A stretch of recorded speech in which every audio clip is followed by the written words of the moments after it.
been talking a lot about addiction, and I think it's beneficial, not only to the addict alcoholic, but to the loved ones and the families and the friends and the employers, right? The HR, everybody.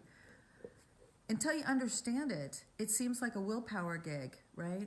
So I've had a lot of people ask me as well to talk more about codependency, and I love to talk about codependency because it is good news for you, okay?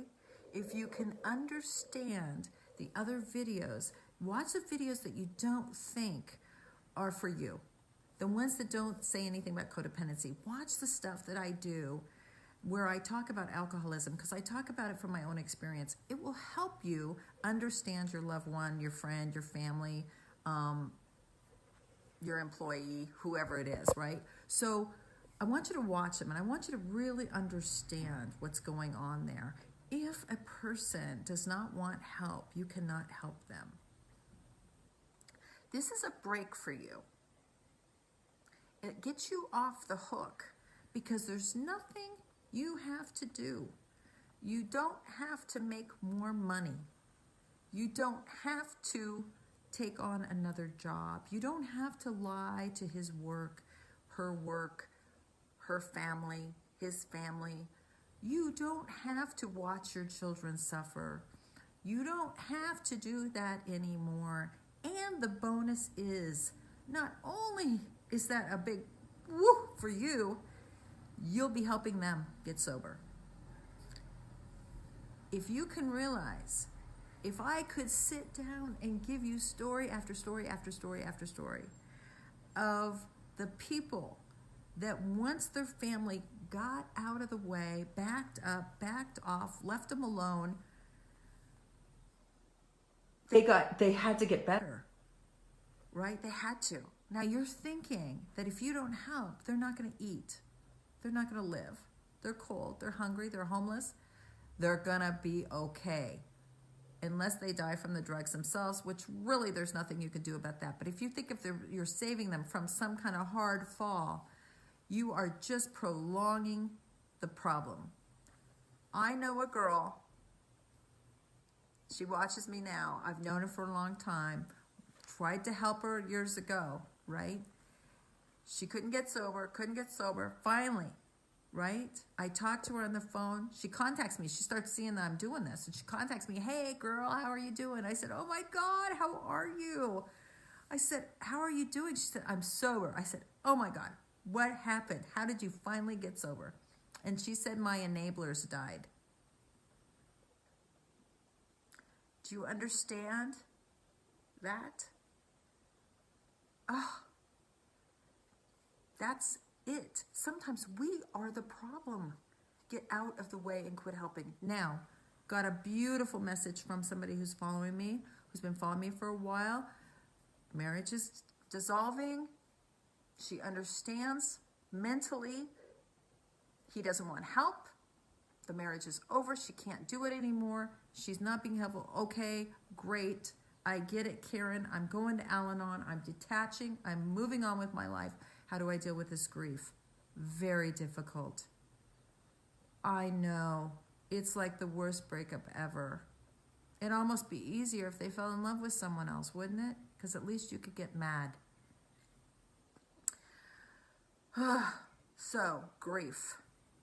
Grief. It is sad.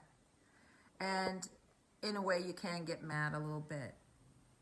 If anger helps a little bit, I'm going to tell you why you're going to get mad. Because there is an answer. There is an answer, and they don't want to do it. So that's fine. You're going to let them go with love. But this is their choice.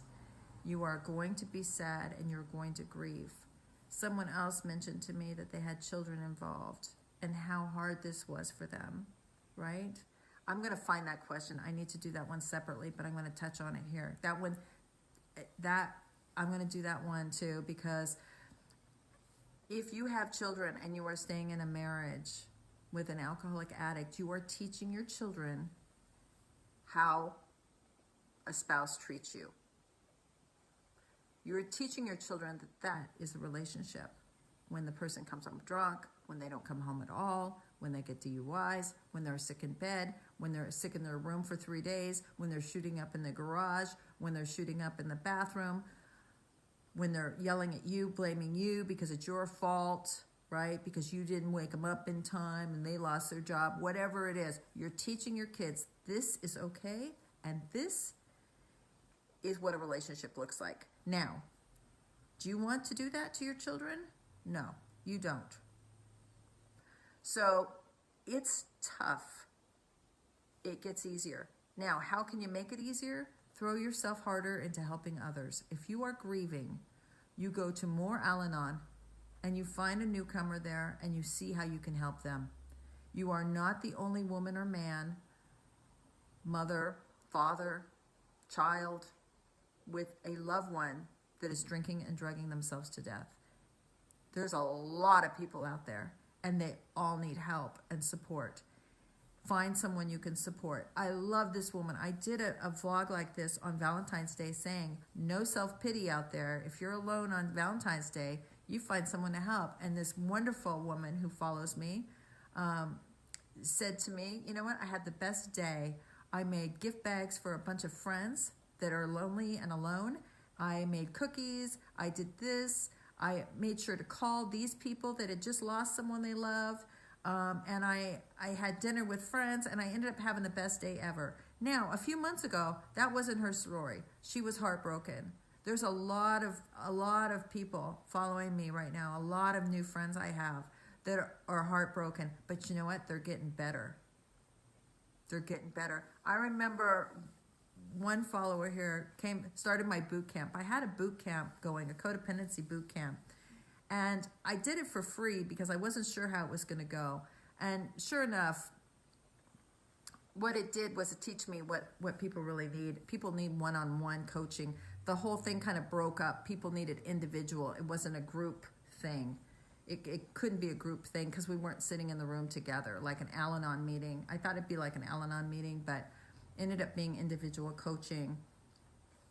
And she was heartbroken, and her husband was still in the house, and she was paying all the bills, and there was all this financial demise. I hope you're watching this right now because I love you, and I think you've come so far. And you know what? She had to tell him to get out.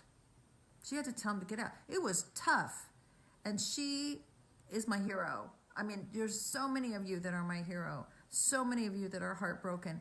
And you know what? You have to turn around and find someone else to help. I don't even care if they have a husband or wife or alcoholic. You find a neighbor, an elderly person who can't do their grocery shopping and help them with their shopping. You volunteer at a animal shelter. I don't care what you do. You get busy in the solution. If you keep focusing on the problem, this guy, your husband, who doesn't want an answer, that's going to get bigger and bigger and bigger. If you switch your focus and you put it on the solution, helping. How can I help the world? How can I make this a better place? How can I be happy? That will get bigger and bigger and bigger. And while you're doing that, while you're grocery shopping for the neighbor, while you're taking care of someone's kids, while you're giving someone a ride to the doctor, whatever it is that you do, I don't care if you just push your shopping cart back up to the grocery store. Add to the stream of life. And while you're busy doing that, God can work on this guy. God can do for you what you cannot do for yourself. You cannot get someone sober, but God can. A higher power can get this guy sober. But if you're in there meddling and crying and boo-hooing about it, nothing's going to change. You're going to be miserable, and he's going to keep drinking. And it's going to be your fault. So, no more of that. I know you're sad, and I'm not saying that it's over. See, in the spiritual world, anything can happen. This guy could end up getting sober, and you could get back together and get married. I don't know. Who knows? But nothing's going to change if you don't do something different. So focus on the solution, and the solution will get bigger. Reach out to people that are suffering. Grief is real. Cry in the shower. Get it out. I love you. Bye.